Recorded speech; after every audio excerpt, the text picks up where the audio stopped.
One of the most famous linguistic philosophers, Ludwig Wittgenstein, once said, "The limits of my language mean the limits of my world." Is it entirely true? Not necessarily, but language undoubtedly plays a massive impact in how we interpret the world around us. Now, a lot of these thoughts I'm going to propose are not completely original. I got the idea for this video from a Substack article, or essay, I should say. Really good essay. I'll link it in the description of this video. But I wanted to present these ideas in my own words, unscripted, and tell you why language learning, and expanding the language you already use on a daily basis is so important to better understanding the external world you see. We now have empirical evidence that shows, based on the language you speak the most and the words you know in that language and use most frequently, these things are going to influence the way you see certain objects in your reality. One of these examples from the essay is actually between German and Spanish for the word bridge. So German, the word for bridge is die Brücke. I'm not even going to try to pronounce these correctly.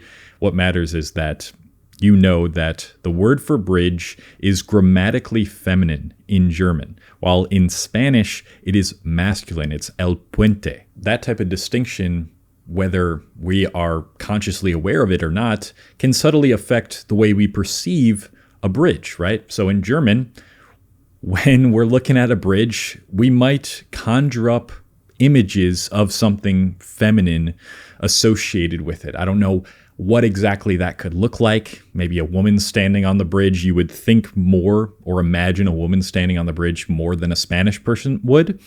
We haven't done any tests like that exactly, but that was the first example the author used in the Substack. I think it's a good priming, getting the cogs turning for what comes next, which is much more explicit evidence. The next study wanted to conclude whether there was differences in how English speakers, native English speakers, and native Mandarin speakers conceptualize time. So typically in English, we think of time on a horizontal axis from left to right. When we think of like 12 a.m., it's over here, and 12 p.m., it's over here, or I should say the next, or like 11 p.m. So 12 a.m. is over here, 11 p.m. is over here. In Mandarin-speaking countries, sometimes they conceptualize time from top to bottom. So 12 a.m. would be like up here, and then 11 p.m. would be down here. So how does that affect the way you instantly recognize certain shapes or certain spatial patterns? Well, here's what they found. Participants performed more accurately when reasoning about time in a spatial orientation consistent with their native language. So I'll throw up the pictures they used to test these individuals on screen. So there was a horizontal spatial prime with a black worm and a white worm. So Mandarin speakers were faster to confirm that March comes earlier than April if they had just seen that vertical array of objects that I have on screen right now, than if they had seen the horizontal one with the worms. But the reverse was true for English speakers. And beyond conceptualizing time, color is actually influenced by our language. So in English, we only really have two words for describing different shades of blue, like light blue and dark blue. But in Russian, there's actually two distinct words for a light blue shade of something and a dark blue shade of something. Again, I'm going to botch these, but the Russian word for light blue is goluboy and dark blue is Sini or Sinai. And the studies show that Russian speakers are measurably faster at discriminating between light and dark blue shades. Another interesting observation was that when viewing colors shifting from light to dark blue, the brains of Russian speakers react as if a categorical change has occurred, while the brains of English speakers who lack this linguistic boundary do not register the same surprise. One way that researchers have found to break the rigidness that our language imposes on us is actually to become bilingual. People who are bilingual are less likely to have these differences in conceptualizing time. Like they can switch back and forth between these different brain areas easier. And what they found as well was that when you acquire a new language, also will affect the way that that language affects your brain and therefore affects how you perceive the world. Basically, if you acquire a second language earlier on in life, you have a high proficiency in that language. It means you're really good at using it. You use it more frequently. You know how to use it better. And there's a small linguistic distance between those two languages. So, for example, like English and Spanish are pretty linguistically relative. Then your neural networks, that means the parts of the brain that are being used when producing and comprehending language, are going to be more integrated. You're going to use more of the same brain areas for both languages. Whereas if you learn a language later in life and you don't have the greatest proficiency yet, and the two languages are starkly contrasting each other, like let's say English and Japanese, then the brain areas you're going to use for each language are going to be pretty distinct. Like one language is going to be produced. Well, actually, here's what they found is they found that the language that you're native in is probably going to be associated more with your lower level brain areas. It means like your memories and your trauma, those things like that are going to be activated. The amygdala and the hippocampus, which is associated with memory, these things are going to be more associated with your native language. Whereas when you try to produce and comprehend speech in the language you learned later on in life, you're going to have to activate more of your prefrontal cortex, more of your higher level brain areas. And this actually has great implications for people who have trauma and who are bilingual. Like if you're talking to a therapist in your second language, it can actually detach you from the traumatic experiences that reside in places like the amygdala and the hippocampus, because you're so focused on producing a language that requires you to use higher level brain areas, the brain areas associated with logic. So, I mean, this could be like a great solution for talking through trauma in therapy for someone who is bilingual, to use that second language so that that bringing up the memories doesn't hit you as emotionally, and you can actually kind of work through the problem a little bit better and more logically. Now, what does this mean for you? Maybe you've kind of conjured up certain ideas or realizations just through what I've presented here.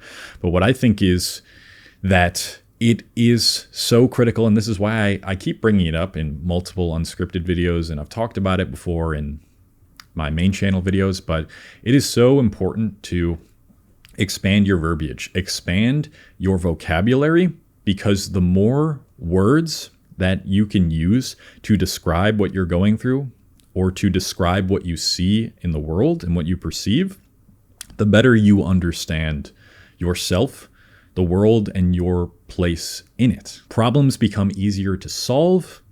You become more verbally fluent and verbally proficient, which helps in a lot of areas of life. You know, we all want to be good at speaking to other people and being a decent public speaker to some extent. And I also think it really creates open-mindedness. When you have studied someone else's language and you are able to transport your brain into the mind of someone who is native in that language and see why might they think this way about something, how does their language influence them to interact with the world in this way, I think that produces more open-mindedness and perhaps more empathy, although I don't think that's always going to be the case. I think that could be the case. And I think you learn a lot about yourself once you start to integrate a new language into your repertoire. So how can you do this? Well, I always recommend reading books. You should read books that are intellectually challenging in your native language, for sure, to increase your verbiage there. Once you pick up new words or you see a word in a book that you have never used before when speaking or writing, maybe you don't even know what it means, I would highlight it or circle it, write it down somewhere, and find the definition online.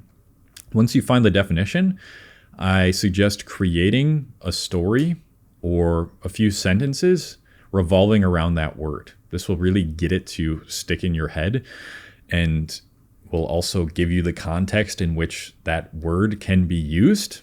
And it will probably take some practice of using this word more often until it gets integrated into your verbal lexicon. And then as far as language learning goes, I mean, that's a long process. I'm still in the process of learning Japanese, and I can definitely feel that I have to use my higher level brain areas when I try to speak in Japanese, because the entire grammatical structure of sentences is different. I talked about this on a video recently on this channel, is that in English, it's subject, verb, object. I hit the ball.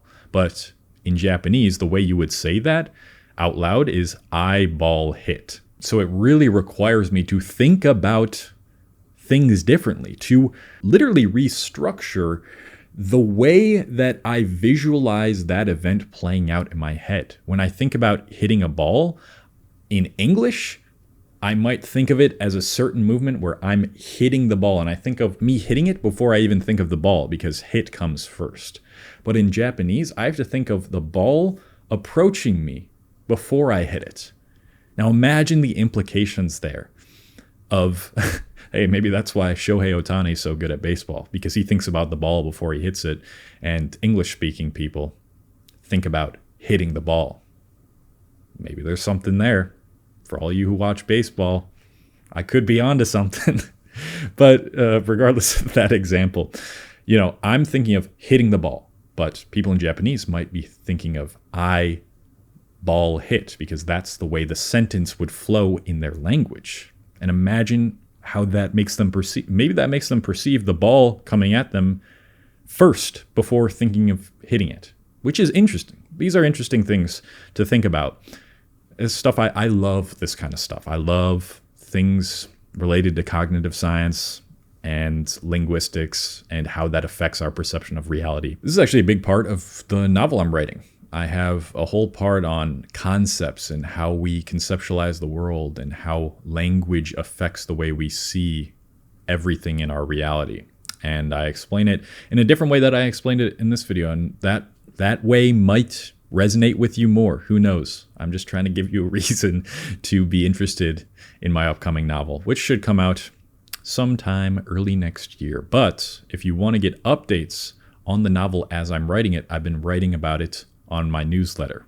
And you can subscribe to that newsletter by clicking one of the first links in the description. It's colehastings.substack.com. I'm so excited to get that book out, but it's a long process. And if you enjoy talking about things related to philosophy, psychology, self-development, you want to talk with other people who are interested in stuff like us, then you can join my Self-Mastery School. We meet in a video call every single weekend, and we discuss ideas like this, because it's hard to find people who really care about expanding their knowledge and improving themselves in real life. So if that sounds interesting to you as well, you can join using another link in my description. And that is it. I am going. Goodbye.